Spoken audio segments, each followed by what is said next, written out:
MAUD 25వ తారీఖు 3వ నెలలో 2017లో ఈ Musi river front development corporation చేయటం జరిగింది.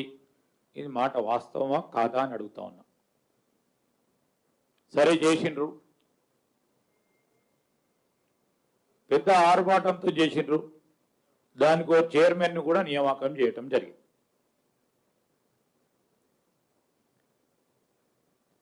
రెండు 2018లో ఈ మూసీ నదికి సంబంధించి ఈ ప్రాజెక్టును ఏ విధంగా చేపట్టాలి, ఏ విధమైన కార్యాచరణ తీసుకోవాలని మీటింగ్ ఏర్పాటు చేసుకున్నారు. అధికారులు 9/7/2018 ఏమని చెప్పారు? దీంట్లో ఎంక్రోచ్మెంట్స్ ఏమైనా ఉన్నాయా రివర్ బెడ్ లో లెక్కలు తీయాలని చెప్పారు. అక్రమ కట్టడాలు ఎన్ని ఉన్నాయి తేల్చాలే. అదేవిధంగా రివర్ బెడ్ కు సంబంధించి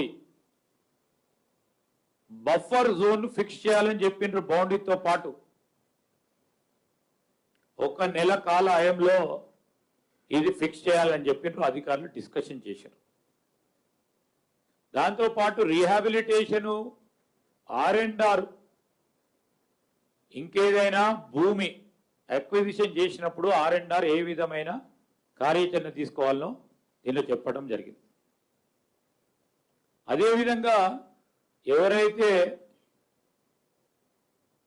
ఈ రివర్ బెడ్కు సంబంధించి ఎంక్రోచ్మెంట్స్తో ఉన్న వారిని అందరినీ ఏ విధంగా ఎవిక్ట్ చేయాలి, వాళ్ళని తీసేయాలి అని ఈ మినిట్స్లో స్పష్టంగా ఉంది. మేము కాదు ఈ మినిట్స్ చేపట్టింది, వారి ప్రభుత్వంలో. ఇంకా చెప్తాం, ఇంకా మస్తు ఉన్నాయి దీంట్లో. ఇది చెప్పాను. అదేవిధంగా అప్పుడున్న గౌరవ మంత్రి గారు 2020 MAUDకి సంబంధించిన మున్సిపల్ అడ్మినిస్ట్రేషన్ సంబంధించిన మంత్రి గారు KTR గారు 2018 నుంచి 22 వరకు అనేక సందర్భాలు ఈ మూసీ నదికి సంబంధించిన ప్రక్షాళన విషయంలో మీటింగ్స్ ఏర్పాటు చేసుకున్నాడు. ఆ మీటింగ్కి సంబంధించిన అన్ని మినిట్స్ స్పష్టంగా ఈరోజు రికార్డులు ఉన్నాయి. అవన్నీ కూడా మీ అందరికీ కూడా ఇవ్వటం జరుగుతుంది. ఏం చేసినారు? అనేక ఈ మీటింగ్స్ ఏర్పాటు చేయడంలో వారు అటెండ్ అయిన 2020లో 27వ తారీఖు జూన్ మాసంలో 2020లో గౌరవ మంత్రి గారు, ఆ రోజున్న KTR గారు ఏమేం చేయాలని ఆలోచన చేసినారు? డిమార్కేషన్ చేయాలి, బౌండరీ ఫిక్స్ చేయాలి, మూసీ నది పైన FTL బఫర్ జోన్ ఏందో కంప్లీట్ గా నిర్ధారణ చేయాలి,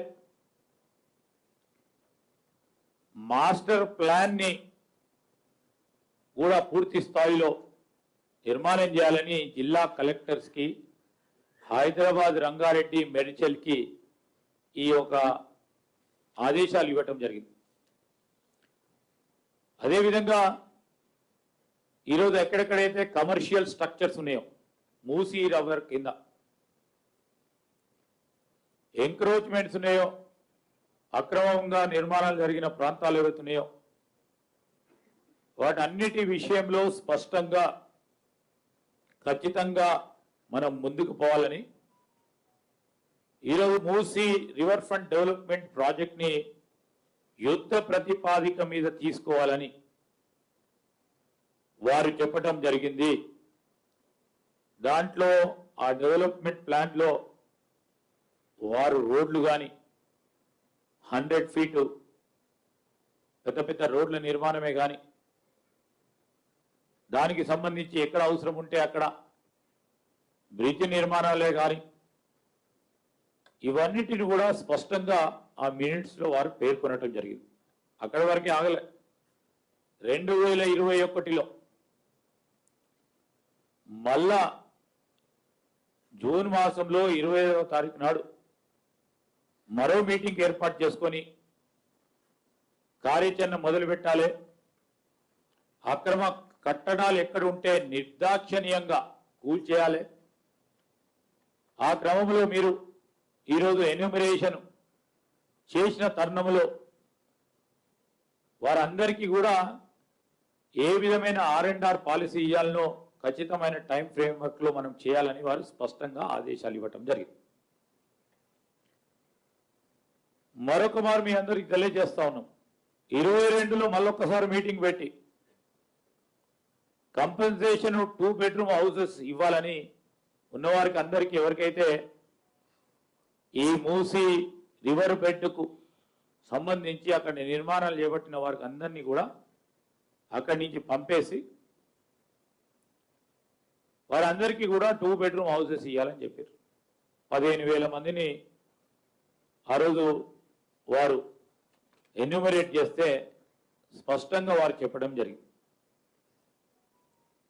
అదేవిధంగా ఏదైతే వారు చెప్పడం జరిగిందో ఈరోజు మేము ఒకటే చెప్తా ఉన్నాం. ఆ రోజు మున్సిపల్ మంత్రిగా ఉన్న కేటీఆర్ గారు అనేక మీటింగ్లు నిర్వహించి మరి రివర్ బెడ్కు సంబంధించిన 2 వైపులా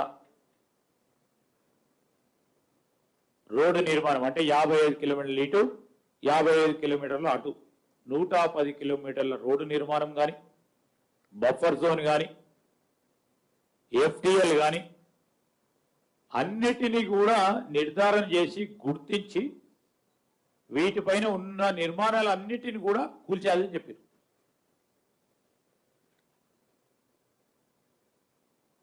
వారి స్ట్రాటజీ పరంగా ఈరోజు ఒక మాట వారు వార్ ఫ్రంట్ లో అంటే యుద్ధ ప్రతిపాదక మీద అక్రమాలను తొలగించాలని స్పష్టంగా చెప్పింది. అది కూడా అనేక పత్రికల్లో కూడా ప్రచురణ కావడం కూడా జరిగింది. ఈరోజు కేటీఆర్ గారి ఆధ్వర్యంలో జరిగిన మూసీ కార్పొరేషన్ మీటింగ్ లో కూడా ఈ మీటింగ్ కు సంబంధించి ఏదైతే జియో నెంబర్ 7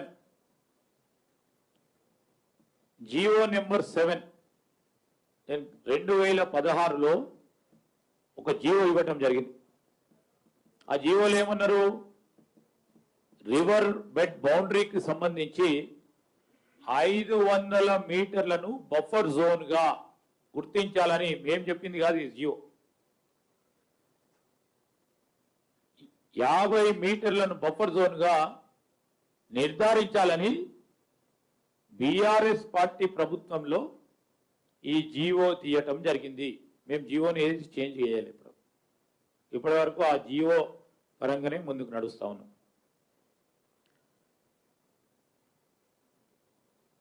రెవెన్యూ ఇరిగేషన్ అధికారులతో వారు టీమ్స్ ఏర్పాటు చేసుకొని దాదాపు వారి లెక్క ప్రకారం 8,480 నిర్మాణాలను ఆనాటి వరకు అధికారులు గుర్తించారు అక్రమ కట్టడాలను.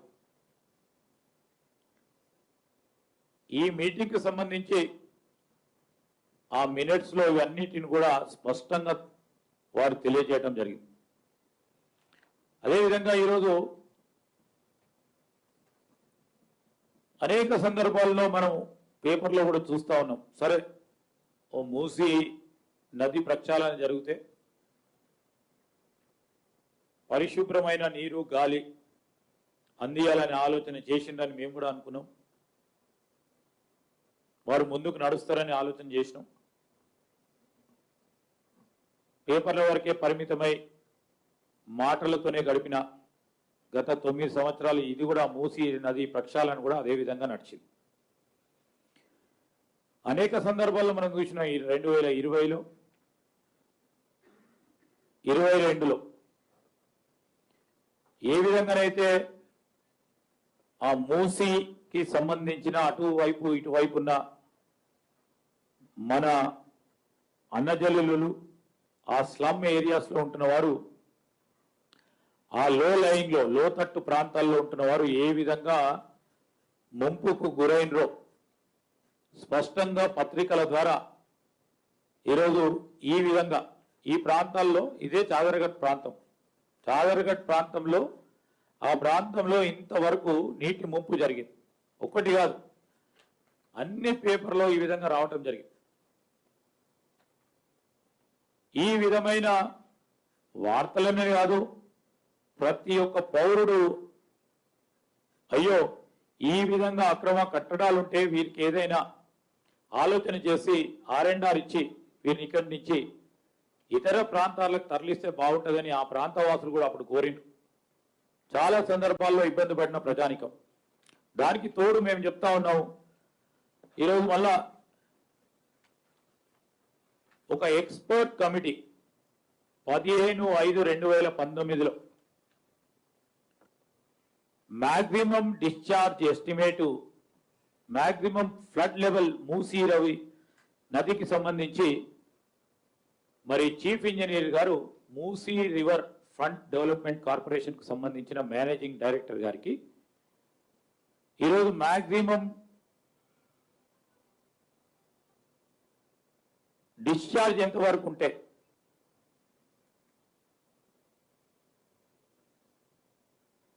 ఆ మ్యాక్సిమం డిశ్చార్జ్ కంటే ఎక్కువ ఒక క్యూసెక్ ఎక్కువైనా అనేక మందికి ప్రాణహాని కానీ ఆస్తి నష్టం కలుగుతుందని స్పష్టంగా వారు చెప్పడం జరిగింది. ఈ దాంట్లో భాగంగానే 15 మే 2019లో 1,50,000 క్యూసెక్స్ ఈ మినిమం డిశ్చార్జ్కు సంబంధించి దానికంటే పైబెడుతూ జరిగిందంటే ప్రమాదకరమని వారు ఇచ్చిన రిపోర్ట్. ఆ క్రమంలోనే ఈరోజు జరిగిన మీటింగ్స్కు సంబంధించి Lotus engineers for survey and demarcation of river boundary and buffer జోన్కు సంబంధించి ఇదే డెవలప్మెంట్ కార్పొరేషన్ వారు మరి 30వ తారీఖు జూన్ మాసంలో 2020లో రెవెన్యూ ఇరిగేషన్ అధికారులతోని ఇదే మీటింగ్ ఏర్పాటు చేసుకొని డిమార్కేషన్ చేయాలి. బఫర్ జోన్ డిమార్కేషన్ చేయాలి. ఆ డిమార్కేషన్కు ఏ విధంగా చేయాలని ప్రణాళికలు సిద్ధం చేసుకున్నారు. సర్వే ఇది సర్వే వారు చేసింది. సర్వే చేసిన సర్వే అధికారులతో పాటు ఇక్కడ స్పష్టంగా ఆధారాలు ఉన్నాయి. డిమార్కేషన్కు సంబంధించి సర్వే చేసి డిమార్కేషన్ హద్దులు పెట్టాలని వారికి ఒక అవగాహనకు వచ్చింది. Survey has been conducted with all line departments. Telangana survey and boundaries act 1923 ప్రకారం record of measurements ROM and village maps Osman Sagar to Bapughat 13 కిలోమీటర్లు, హిమాయత్ సాగర్ టు బాపుఘాట్ 8 కిలోమీటర్లు, బాపుఘాట్ టు ORR 34 కిలోమీటర్లు.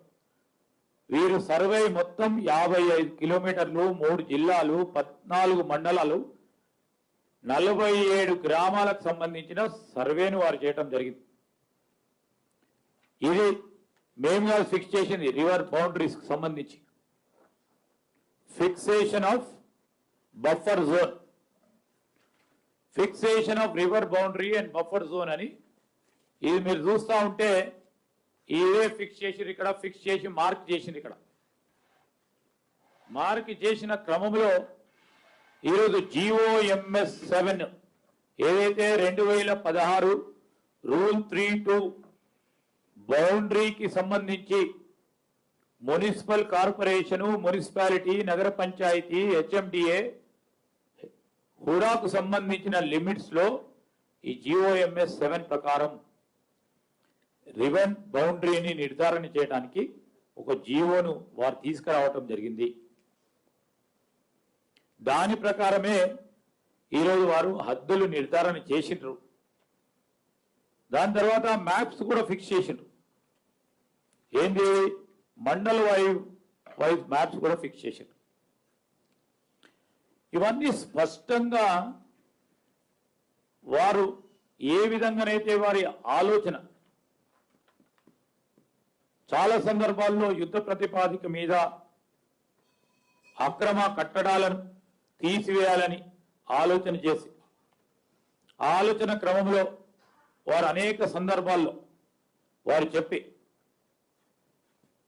మరి వివిధ మీటింగ్స్ ద్వారా ఈ మూసీ రివర్ ఫ్రంట్కు సంబంధించిన అంశాలు కానీ ఎంక్రోచ్మెంట్స్ కానీ ఎవిక్షన్ కానీ ల్యాండ్ అక్విజిషన్లు కానీ R&Rకు సంబంధించి కానీ మాస్టర్ ప్లాన్ ఆలోచన చేయటంలో కానీ అదేవిధంగా అంతా డిమార్కేషన్ చేసి 2 బెడ్రూమ్ హౌస్ నిర్మాణం చేసి వారికి ఇద్దామని కానీ దాని తదుపరి పక్కన పడేసారు. దాని తదుపరి దాన్ని పక్కన పెట్టారు. ఆ రోజు వారు ఆలోచన చేస్తే మంచి కార్యక్రమం. ఈరోజు కాంగ్రెస్ పార్టీ ప్రభుత్వం వచ్చి 3 జిల్లాలకు సంబంధించిన జిల్లా వాసులకు పరిశుద్ధమైన నీరును గాలిని అందియాలి,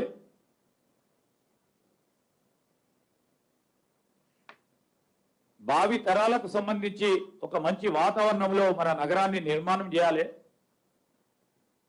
విశ్వసుందర నగరం అని పేరుకే కాక కార్యాచరణలు చేపట్టాలని మా ప్రభుత్వం ఆలోచన చేస్తే ఆ క్రమంలో కూడా సమాలోచనలు చేసి ఆ సమాలోచన భాగంలో అందరితోని సంప్రదించి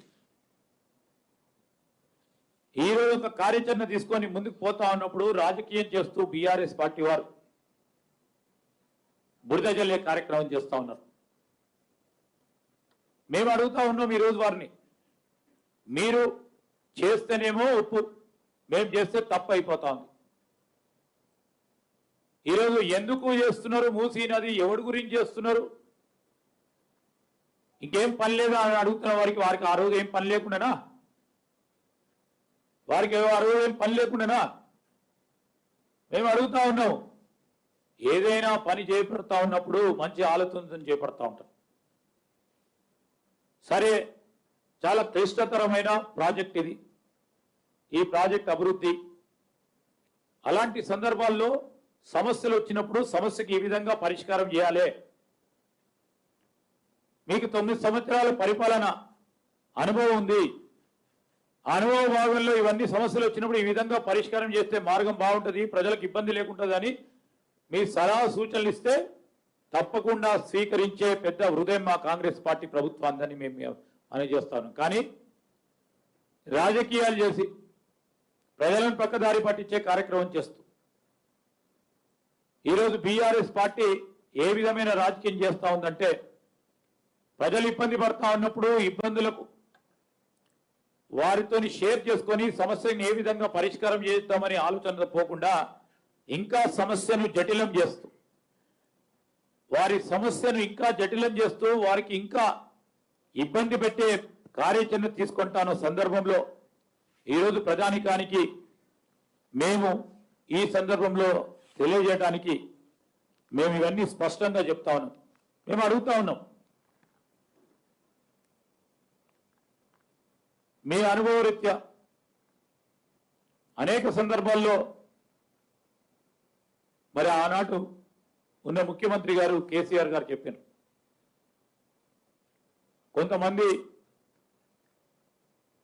ఆరంభం ఏ పని చేయరన్నారు, ఆరంభం చేసిన వారు చేసినట్టే చేసి వదులుతా అన్నారు.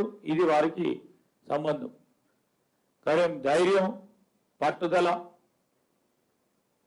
కార్యదీక్షకులు ఆ పనిని పూర్తి స్థాయిలో చేసి తీరుతారని మేమల్లే ముఖ్యమంత్రి గారే అన్నారు. సమస్యలు వచ్చినా సమస్యలను పరిష్కారం చేసుకుంటూ మరి ఆ విధమైన ప్రయత్నం ఈరోజు ముఖ్యమంత్రి గారు కానీ మా ప్రభుత్వం చేపడుతున్న నేపథ్యంలో మీరు ఎందుకు ఈ విధంగా రాద్ధాంతం చేస్తా ఉన్నారు?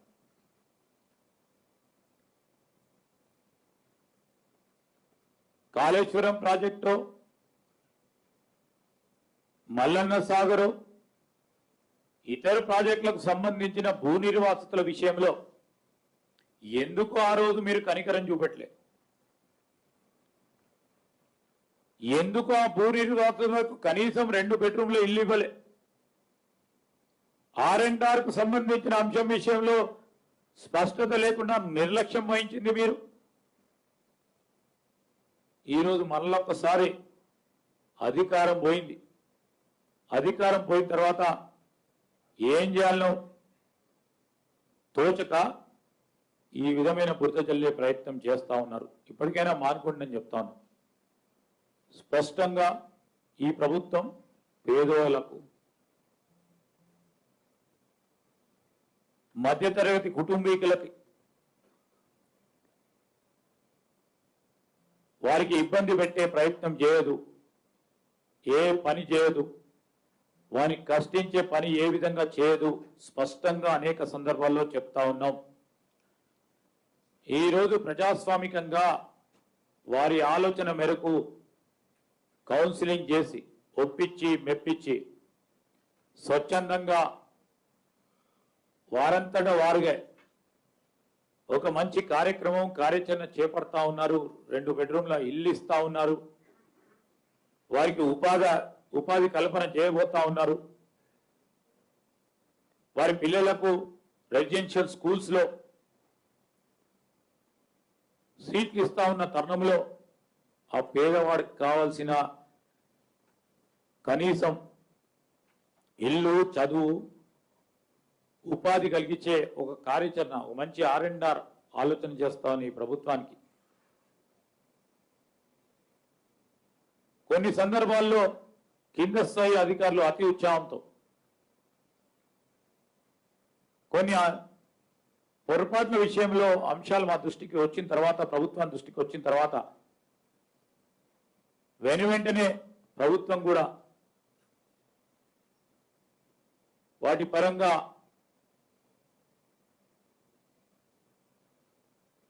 ఆ చర్యలు తీసుకున్న అధికారుల పట్ల ఆక్షేపణ కూడా తెలియజేసి ఎవరికి కూడా ఇబ్బంది జరగకుండా కన్సల్టేషన్ చేస్తూ ముందుకెళ్లాలని ఆలోచన ఇచ్చింది. ఆ క్రమంలోనే ముందుకెళ్తా ఉన్నాం. ఈరోజు హైడ్రాకు సంబంధించి కానీ, మూసీ నదికి సంబంధించి కానీ అనేక సందర్భాల్లో మేము చెప్తూ వస్తా ఉన్నాం. ఎవరికి కూడా ఇబ్బంది రాకుండా ఒక పక్షాన అభివృద్ధి చేయాలనే అంశంతో ఒక మార్పు చూపెట్టాలి. ఆ మార్పు కార్యాచరణలతో ఎవరికి ఇబ్బంది లేకుండా మంచి చేయాలనే ఆలోచనతో పోతా ఉన్నాం. ఇదే విధంగా ఇప్పుడే స్వచ్ఛందంగా కూడా చాలా మంది 2 బెడ్రూమ్ హౌసెస్ రివర్ బెడ్ పైన ఉంటున్న మరి బలాలా గారి నియోజకవర్గంలో ఉదాహరణ చెప్తా ఉన్నా.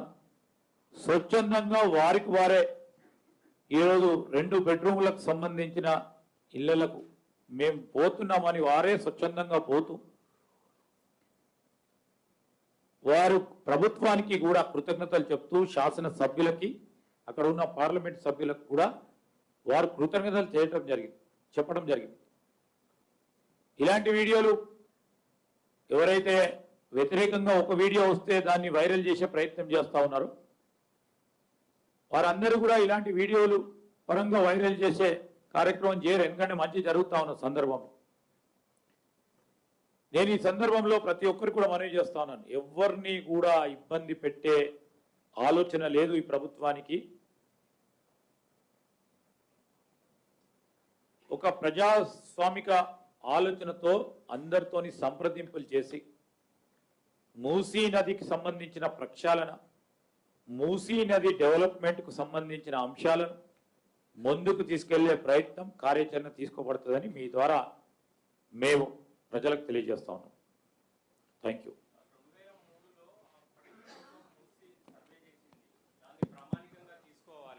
ప్రభుత్వాలు వచ్చినప్పుడల్లా మళ్ళొక సర్వే చేసి మమ్మల్ని ఇబ్బంది పెట్టడం ఏందని చెప్పేసి ఎంఐఎం వాళ్ళు అంటున్నారు. ఇప్పుడు ఎంఐఎంకు సంబంధించిన ఆ నియోజకవర్గానికి సంబంధించి మేము ఏది కూడా సర్వే కార్యక్రమాలు 50 మీటర్కు సంబంధించి జీవో ఏది చేంజ్ చేయలేము. జీవో ఎక్కడ కూడా చేంజ్ చేయలేదు. ఏది బఫర్ జోన్ తీసుకోవాలో ఆ జీవోలో నిర్ధారణ చేయడం జరిగింది. ఆ జీవో ప్రకారం వెళ్తా ఉన్నారు. దాన్ని అధిగమించే ప్రయత్నం ఎవరు కూడా చేయలే. ఇప్పుడు కొత్తగా ఆ జీవోకు వ్యతిరేకంగా చేస్తే ఒకటే నిమిషంలో జీవో పరంగానే ఈరోజు వారికి న్యాయం జరిగే అవకాశం ఉంటుంది. సో ఎక్కడ కూడా జీవోను కాదని చేయలే. జీవో MS-7 ఎక్కడ కూడా చేయలేదు.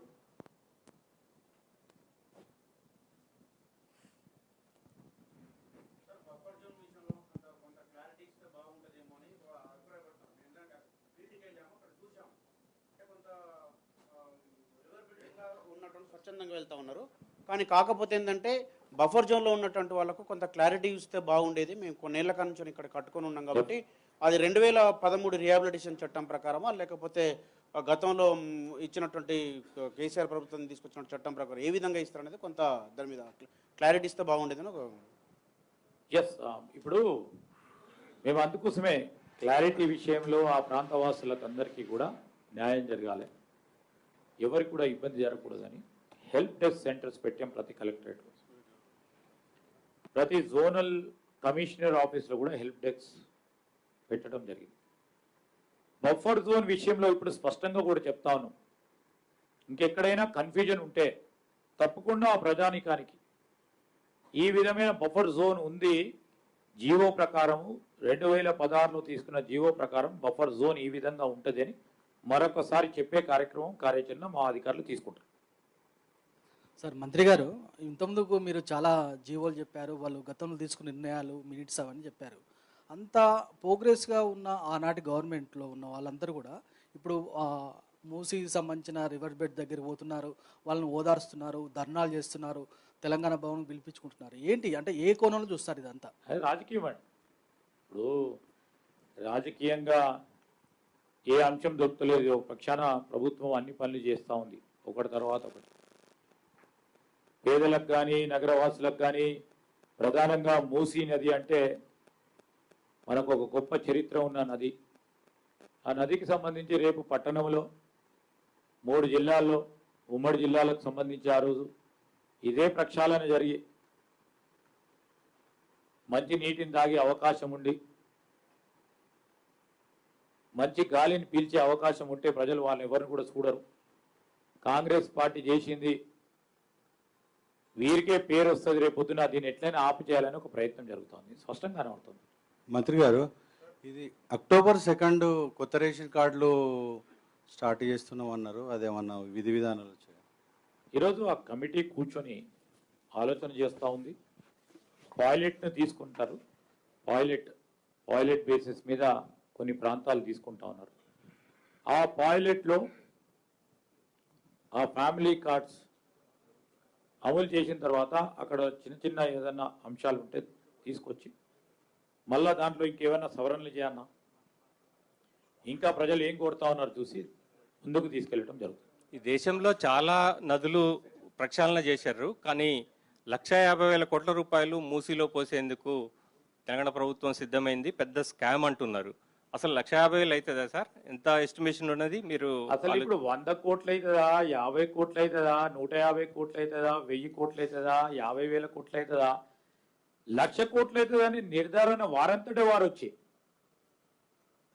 1,50,000 కోట్లు అవుతాయి అని గ్లోబల్ ప్రచారం చేసేయడం తప్ప ఈరోజు ఒక కన్సల్టెన్సీని పిలిచి అసలు ఏం చేయాలా,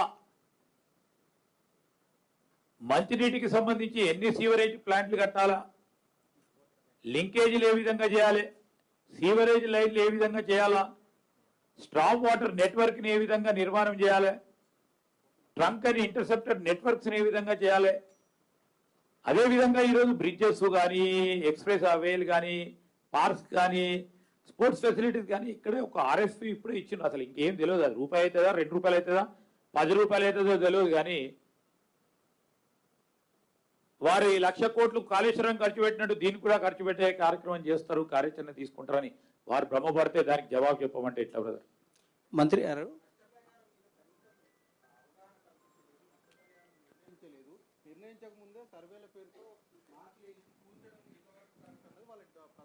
ఈ రోజు నోటీసులు ఇస్తా ఉన్నారు.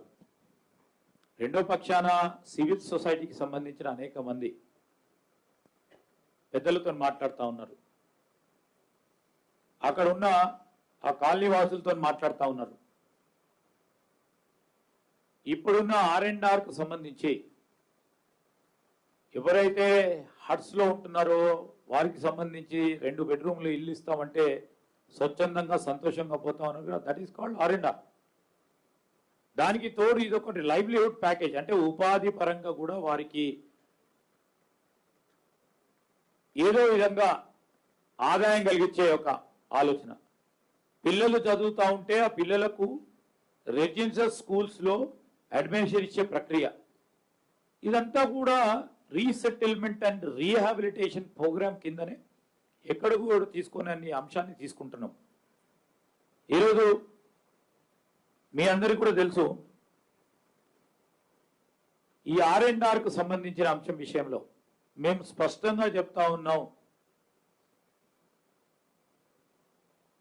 అక్రమ నిర్మాణాల విషయంలో తెలుసో తెలియకనో, కాన్షియస్లీ అన్కాన్షియస్లో వారి ఇళ్ల నిర్మాణం జరిగింది అని ప్రభుత్వ దృష్టికి వస్తే వారికి ఏ విధంగా న్యాయం చేయాలి అని ఆలోచన చేయడానికి అధికారులంతా కూడా ఈరోజు ఎన్యూమరేషన్ వారితో సంప్రదింపులు చేస్తూ ఉన్నారు, ఆ క్రమంలో ఉన్నారు. ఎక్కడైతే నోటీసులు ఇచ్చిన తర్వాత కూడా ఇంకా పోకుండా ఉంటే ఆ నోటీస్ సమయం అయిపోయిన తర్వాత ఓ కార్యాచరణ తీసుకొని ముందుకెళ్తా ఉన్నారు. మంత్రి గారు, ఇది ప్రక్షాళన అనేది చాలా పాత అంశం. చాలా ఏళ్ళుగా కొన్ని సంవత్సరాలు అయితే ఉద్యమాలే చేపట్టారు. ప్రజలు, ప్రజా సంఘాలు చాలా ఉద్యమాలు చేసినాయి, అయినా అప్పటికి కార్యాచరణ రూపం దాల్చలేదు. కానీ కొన్నిసార్లు కొంచెం ప్రయత్నం చేయకపోయినాయి. చంద్రబాబు నాయుడు సీఎం హయాంలో కొంత పని జరిగింది, తర్వాత వైఎస్ హయాంలో కొంత జరిగింది. అది ఇప్పుడు మళ్ళీ తెర మీద తెస్తున్న ఈ మూసి ప్రక్షాళన ఇప్పుడైనా పూర్తి స్థాయిలో జరుగుతుందా, అట్లాగే మధ్యలో ఆగిపోయే అవకాశం ఉన్నది? దీంట్లో స్పష్టమైన పాలసీ ఏమైనా ఉందా? ఇప్పుడు ఒక్కటే చెప్తాను, పేదవారికి ఇబ్బంది జరగకుండా, సామాన్య ప్రజానికానికి ఇబ్బంది జరగకుండా తప్పకుండా మూసి ప్రక్షాళన చేయడం జరుగుతుంది. సార్ ఇప్పుడు సార్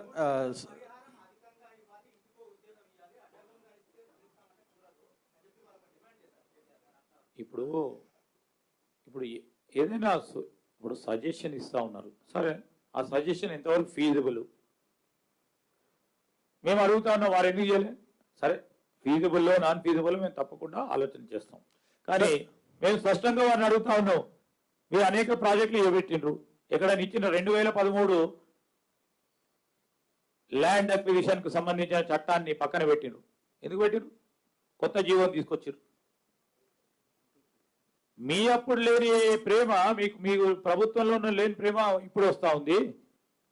మేము అడుగుతా ఉన్నాం, మేము ఖచ్చితంగా కూడా వారికి న్యాయం చేసే ఒక కార్యాచరణ తీసుకుంటామని స్పష్టంగా చెప్తా ఉన్నాం. సార్ నిన్న చంచల్గూడ దగ్గర ఈ చాదర్ఘాట్ వాసులను ఎవరినైతే అక్కడ డబుల్ బెడ్రూమ్ ఇండ్లు ఇచ్చిండ్రో అక్కడ వాళ్ళు పోయేసరికి ఆల్రెడీ వేరే బ్యాచ్ వాళ్ళకు ఆల్రెడీ ఆ ఇండ్లు అలాట్ అయిపోయినాయి, వాళ్ళకు తాళం చేతులు కూడా ఇచ్చేసిండ్రు. వాళ్ళు నిన్న వచ్చి గొడవ చేశాను సార్, అదొకటి. ఇంకొకటి నిన్న ఈ జుల్ఫికార్ అలీ ఇంకా 3 ఎమ్మెల్యేస్ కౌసర్, ముబీన్ అండ్ కౌసర్, వాళ్ళ ముగ్గురు ఈ ఆడియోను బెదిరించారు గోల్కొండ MRO ఆఫీస్లో, మీరు మా ఇలాకాలోకి రావద్దు అని, మీరు ఇట్లాంటి ఈ మార్కింగ్స్ చేయటం ఇట్లాంటిది ఇంతకుముందు ఎప్పుడు జరగలేదు, ఇప్పుడు కూడా జరగకూడదు అని వాళ్ళు వార్నింగ్ ఇచ్చారు సార్. ఎస్, అంటే ఇప్పుడు అట్లాంటి సంఘటనలు జరిగి ఉండొచ్చు, ఎవరికైనా ఆల్రెడీ అలాట్మెంట్ అయిన తర్వాత మా దృష్టికి అయితే రాలేదు ఇతరులు వచ్చిందని. వాటి విషయంలో కూడా వారికి ఎవరికైతే అలాట్ చేయటం జరిగిందో వారికే ఆ 2 బెడ్రూమ్ హౌసెస్ ఇవ్వటం జరుగుతుంది. ఇంకెవరైనా 2 బెడ్రూమ్ హౌసెస్ ఖాళీ, మంచి నీటి వసతి పెంచి, కరెంట్ ఇచ్చి, స్పష్టంగా ఉండటానికి అన్ని సౌలతులు కల్పించిన తర్వాత ఎవరో సడన్గా వచ్చి ఉంటే అది ఖచ్చితంగా ప్రభుత్వం యాక్షన్ తీసుకుంటుంది. ఈరోజు మూసీ నదికి సంబంధించిన భూ నిర్వాసితులకు ఫస్ట్ ప్రయారిటీ వారికి ఇవ్వటం జరుగుతుంది. రెండోది, ఆర్డీఓకు సంబంధించి గౌరవ శాసనసభ్యులు ఎవరైతే వారు వద్దన్నారో, ఏ విషయంలో వద్దన్నారో, వారు ఏ ఆలోచనతో వద్దన్నారో, వారి ప్రజానీకానికి సంబంధించిన అంశాలు ఏముందో మేము తెలుసుకుంటాం. పరిష్కారం చేసిన తర్వాతనే వారిని అందరినీ కూడా సంప్రదించి ముందుకు పోతాం. సార్ ఇప్పుడు మూసీ ప్రక్షాళన విషయంలో సానుకూలత అంటే ప్రక్షాళన చేపట్టాలనే సానుకూలత ఉన్నప్పటికీ కూడా నిర్వాసితుల పట్ల ప్రభుత్వం అనుసరిస్తున్న విధానమే బాగాలేదనేది ఒకటి ఉంది సార్. రెండోది మూసీ రివర్ బెడ్లో ఉన్న వాళ్ళు డబుల్ బెడ్రూమ్ ఇళ్లలోకి వెళ్ళడానికి ఇష్టపడుతున్నారు వాళ్ళు. ఆ విషయంలో ఎటువంటి సందేహం లేదు. కాకపోతే మీరు ఏదైతే బఫర్ జోన్ నిర్ధారణ చేసుకున్నారో సార్ 50 మీటర్లు అనేది, అక్కడ నుంచి వెళ్ళడానికి ఇష్టపడట్లేదు. ఎందుకనంటే ఒక సందేహం ఏముందంటే సార్, ఈ ప్రాజెక్టులో భాగంగా ఆ 50 మీటర్ల బఫర్ జోన్లో అనేక వ్యాపార సముదాయాలు వచ్చే అవకాశం ఉంది. అది ఒక కమర్షియల్ జోన్ చేస్తున్నారు అనేది ఉంది. అంటే వీళ్ళని వెళ్ళగొట్టి కమర్షియల్ జోన్ చేస్తున్నారు అనేది ఒక సందేహం ఉంది. దీని మీద ఒక క్లారిటీ. ఇప్పుడు చాలా సంతోషం మీరు అన్నారు. మీలాంటి మిత్రులు ఓ మాట మాకు చెప్తే ఈ విధంగా చాలా సంతోషంగా అనిపిస్తుంది, మోటివేటింగ్గా ఉంటుంది. చాలామంది మూసీ నది రివర్ బెడ్ ఉన్న భూ నిర్వాసితులందరూ 2 బెడ్రూమ్ హౌస్ పోవడానికి ఉత్సాహం చూపెడుతూ ఉన్నారు. అది వాస్తవమైన మాట అని మీరు అన్నారు. చాలా సంతోషం దానికి. రెండవది, ఈరోజు మేము వచ్చింది ఇది బఫర్ జోన్కు సంబంధించిన జీవో మేము తీసింది కాదు. GOMS 7 2016లో తీసిన జీవో ఇది స్పష్టం. ఆ జీవోకు అనుగుణంగానే ఒక కార్యాచరణ తీసుకున్నాము. దాంట్లో భాగంగానే ప్రతి మందికి ఉపయోగపడే కార్యక్రమం చేస్తాము. ఈరోజు మేము స్పష్టంగా అడుగుతా ఉన్నాం బీఆర్ఎస్ పార్టీకి సంబంధించి, శుద్ధమైన నీరు మూసీ నదిలో పారుతా ఉంటే వద్దంటారా చెప్పండి? స్వచ్ఛమైన గాలి పీలుస్తాము అని ప్రజానికం కోరుకుంటే వద్దంటారా మేము చెప్పండి? అక్రమంగా నిర్మాణాలు చేస్తుంటే మేము వారిని ప్రోత్సాహం చేస్తాము అని మీరు చెప్తా ఉన్నారా? మీరు ప్రభుత్వంలో ఉన్నప్పుడు ఇదే కేసీఆర్ గారు అనేక అక్రమ నిర్మాణాలు జరుగుతూ ఉన్నాయి. 23,000 మూసీ నదిపై అక్రమ నిర్మాణాలు జరుగుతూ ఉన్నాయి, చూస్తూ ఊరుకోమని చెప్పి మేము అడుగుతా ఉన్నాం. 10 మందికి ఉపయోగపడే కార్యాచరణ తీసుకునే ప్రయత్నం చేస్తూ ఉన్నాం. అనేక సందర్భాల్లో చేస్తూ ఉన్నాం. సామాన్య ప్రజానికానికి నేను 10 సార్లు చెప్తా ఉన్నా, పేదవారికి ఇబ్బంది కలగనీయం. అది మా ఆలోచన, మా సంస్కృతి. Thank you sir. Last final sir మంత్రి గారు ఫీల్డ్కి వెళ్ళినప్పుడు కొంతమంది అక్కడ ఉన్నవాళ్ళు, మేము మా ఫ్యామిలీలో 15 మంది ఉన్నాం, మా ఫ్యామిలీ మెంబర్స్. అంటే 3 ఫ్లోర్లలో మేము బిల్డింగ్ నిర్మించుకున్నాం, 3 కొడుకులతో ఉంటున్నాం. మాకు ఇప్పుడు ఒక్క చోట డబుల్ బెడ్రూమ్ ఇవ్వడం వల్ల 15 మంది అందులో అకామిడేట్ కాలేము. ప్రభుత్వం మానవీయ కోణంలో ఆలోచించాలని వాళ్ళు రిక్వెస్ట్ చేస్తున్నారు. అయితే అధికారులు వాళ్ళకి ఆ మిస్కోఆర్డినేషన్ జరుగుతుంది. ఎవరైతే తప్పకుండా 15 మంది ఒకటి కుటుంబంలో ఉండి మరి వారికి జరుగుతా ఉన్న ఇబ్బందులను దృష్టిలో పెట్టుకొని తప్పకుండా వారందరికీ కూడా న్యాయం చేస్తాం. 2 బెడ్రూమ్ హౌస్ సింగిల్ ఇండివిజువల్ ఫ్యామిలీకి ఇవ్వాలని ప్రభుత్వం ఆలోచన. ఈరోజు 2-3 కుటుంబాలు ఒకటే ఇంట్లో ఉండి 15 మంది అవుతే అది 2కా 3కా 3 ఇండివిజువల్ కుటుంబాలకు కూడా బేరీజ్ చేసుకుని వారికి అందరికీ కూడా ఇవ్వటం జరుగుతుంది. ఇది మాకు స్పష్టంగా. ఇప్పుడు ఒకటండి, ఇది మా ప్రజాపాలన భాగంలో వారు ఎక్కడికైనా పోవటానికి స్వేచ్ఛనిచ్చినాం. స్వేచ్ఛనిస్తే దాన్ని అడ్డగోలుగా ఉపయోగించే ప్రయత్నం చేస్తా ఉన్నారు. వారి కాలయంలో ఉదాహరణకి నా నియోజకవర్గంలో మేడిగడ్డ ప్రాజెక్టుకు సంబంధించి మేము పోయి చూస్తామంటే కూడా అవకాశం ఇవ్వలే, అరెస్టులు చేయబడ్డాం. మా సిఎల్పి పక్షాన భట్టి గారు ఆ రోజు పోవాలనుకున్నా, పిసిసి అధ్యక్షుడుగా రేవంత్ రెడ్డి పోవాలన్నా ఎక్కడికక్కడ కట్టడాలు చేసి ఎక్కడికి కూడా పోనీయలే, ప్రజలను కలవనీయలే. ఈరోజు ప్రజలను కలుసుకునే అవకాశం కలిగనీయండి. ఇప్పటికైనా ప్రజల వద్దకు పోయే అవకాశం కల్పించింది ఈ ప్రభుత్వం. ఇప్పటికైనా కనీసం ప్రజల దగ్గర పోతుండ్రు వాళ్ళు. చాలా సంతోషం. డబ్బులు ఖర్చు చేసుకొని ప్రభుత్వం పైన వ్యతిరేకత తీసుకురావాలని ఆలోచన చేస్తున్న తరుణం అది కనబడతా ఉంది వారి మాటల్లో కూడా. డబ్బులు ఖర్చు చేస్తామని చెప్పడం అంటే ఏందన్నట్టు? ఈరోజు ప్రజల పక్షాన్ని నిలబడి ప్రజా పోరాటాలు చేస్తామని చెప్పాలి కానీ, లేకుంటే ప్రభుత్వం కళ్ళు తెరిపిస్తామని చెప్పాలి కానీ, ప్రభుత్వానికి సూచనలు ఇస్తాం, సలహాలు ఇస్తాం, ఈ విధంగా మార్పు తీసుకురండి నేను చెప్తామని చెప్పాలి, ధైర్యం చెప్పాలి కానీ, మీరు అంటున్నట్టు డబ్బులు ఖర్చు చేస్తాం, ప్రభుత్వానికి వ్యతిరేకంగా మాట్లాడుతుంటే సరైనది కాదు. ప్రజాస్వామ్యం ప్రజలందరూ గమనిస్తూ ఉన్నారు.